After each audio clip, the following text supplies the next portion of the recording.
Hello and welcome to the Everyday Adventure Podcast. My name is Nikki Bass and I will be bringing you thoughts, ideas and stories from some incredible guests to hopefully inspire you to live more adventurously in your everyday lives.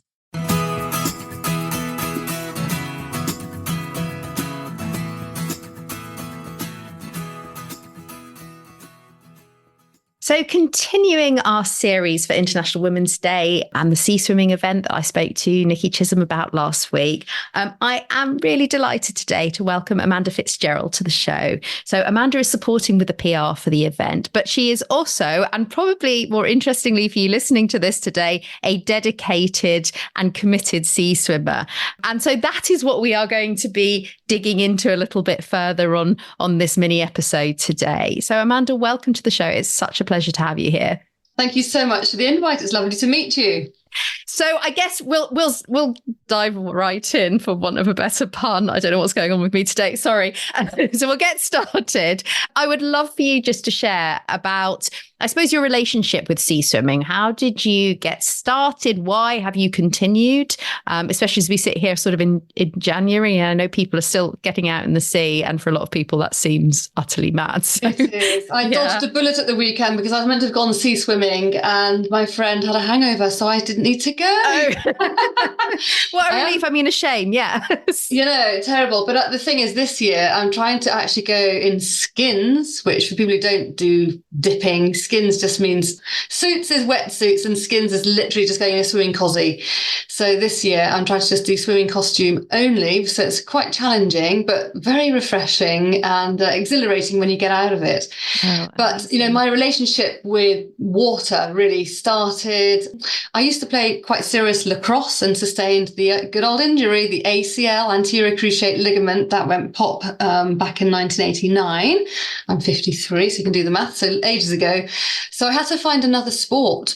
So, you know, which doesn't involve, you know, dodging and running and all that kind of stuff. So I took up rowing. That was great. Then I left Oxford Poly where I was, and that I couldn't continue with that. So I took up triathlon. So that is where my first ever wetsuit was purchased, because I started doing, you know, sprint triathlons. So that's everything is just in one plane. You don't need to do any dodging. You literally swim, you get out, you ride on a bike, and then you run for 5K, because I started doing sprint ones. And so that was, you know, how I first fell in love with swimming, open water swimming.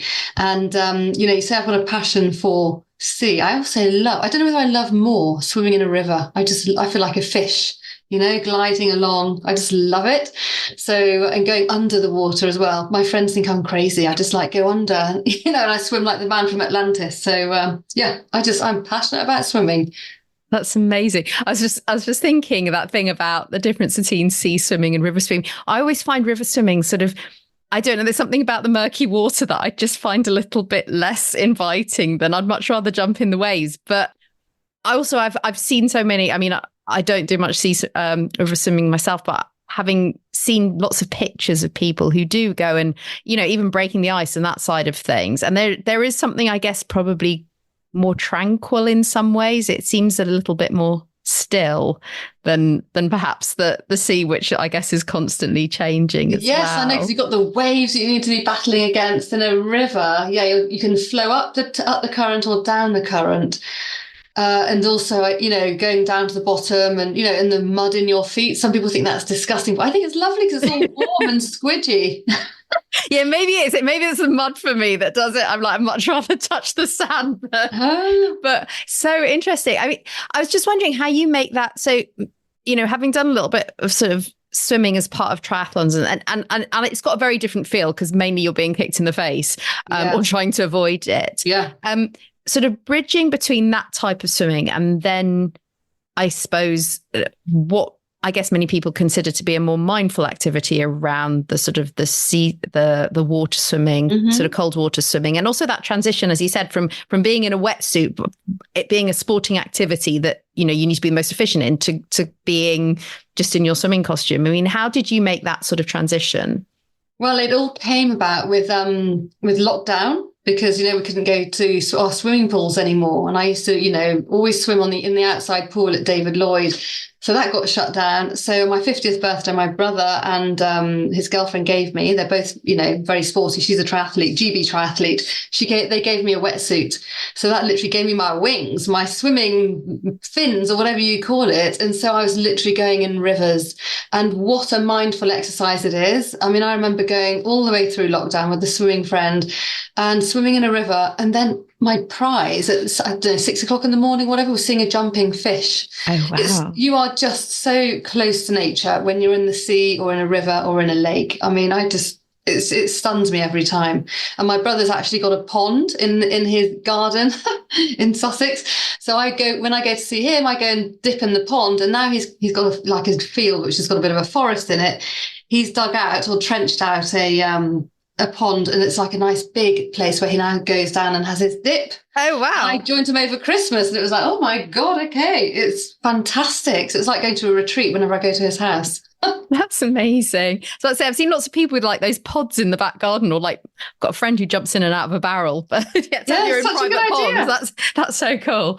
So what is it that I suppose that swimming, open water, cold water swimming, whatever you want to call it, what is it that you get from it? What makes you keep coming back, even though, like you said, it might be freezing or a bit murky or whatever, all the things that people typically go, actually, why would you want to do that? I mean, what is it for you that is, I guess, the biggest attraction or that keeps you connected with it? Yeah, I mean, I was going through divorce in lockdown, but many people said it's brilliant for the mental health. And I run my own business, and it's brilliant for the mental health. If you can do something so challenging as going swimming in freezing cold water, or battle against the waves, I think you can do anything. So I get out of my comfort zone, every time I go swimming, unless it's lovely warm weather. But it's just really important just to keep on going. I also love the camaraderie. So I've got some really great friends which I've made as a result of going swimming. And one day I'm going to be moving city or moving town to a place near the sea. Hello, Brighton, watch out, I'm going to be coming there. So I know that I'll, instantly have a massive network of people I can, hang out with, meet, and all the rest of it. So it's brilliant in terms of meeting new people as well. Amazing. I love that point. Like you said, the sort of the connectedness with people around you, and how it, I know many people I speak to talks about sort of being part of that community, that no matter where you go and, in the UK or even sort of around the world, there's always a sea swimming or a water swim, open water swimming community that you're sort of instantly part of.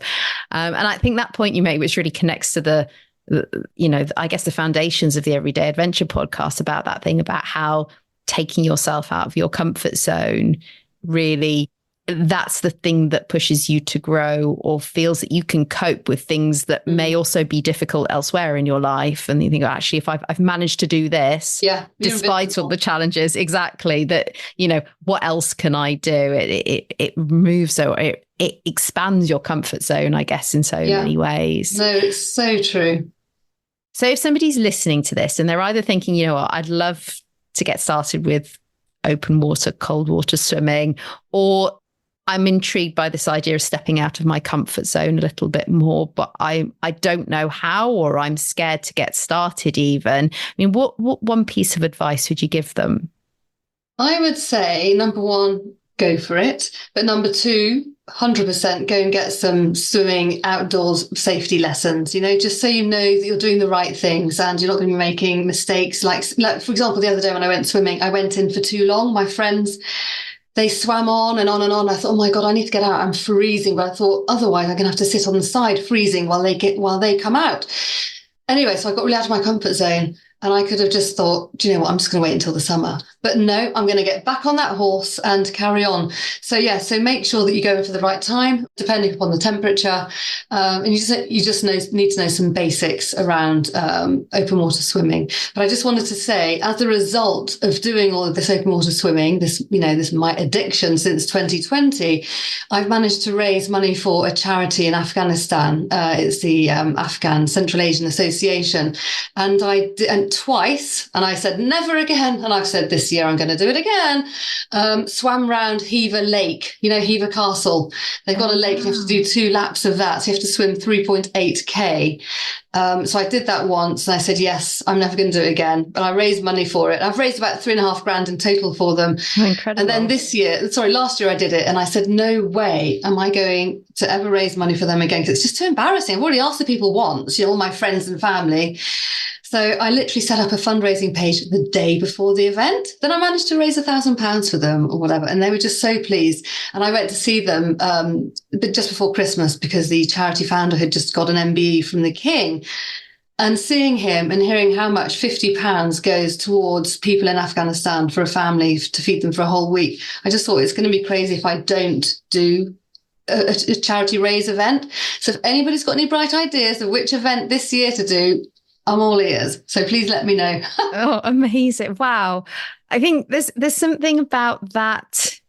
Like you said, actually, the motivation coming from something, one of the things I often talk about the podcast is, the sort of that idea of that sense of purpose, or, the additional reason that keeps you going, even when it feels really hard and difficult to do. And I think there's something really, true about that whole point around fundraising as well. I know that people can feel, actually, no, I've asked for this before, or I feel uncomfortable just keeping on going back to the same thing. I've certainly experienced something like that. Yeah. And being able to push through that, and also combine it with something that you love and that motivates you as well. Definitely. We will pop all of those sort of links in the show notes so people can go and find you. If people want to follow you or find out more about either the work that you do or the charity and the fundraising that you're involved in, where can they go? Where can they find you? Yeah, just go straight to my website. It's amandapr.com. And I've even got a swim page. So it's mandapr.com/swim. So you can see my fundraising videos. And I need to set up a new page. So maybe I need to set up now. And hopefully I might get a few 50 quids by the time it actually comes. But it wasn't so bad. Definitely. So yeah, like I said, all those links will pop into the show notes so people can go and find it and follow you and find out more about what you're doing. It sounds incredible. Amanda, thank you so much for your time today. It's been such a pleasure to learn more about you, more about your open water swimming journey. And yes, look forward to seeing you on the event on the 9th of March. I can't wait. Thank you very much for the interview. Such a pleasure. Speak to you soon. Take care. Thank you. Bye.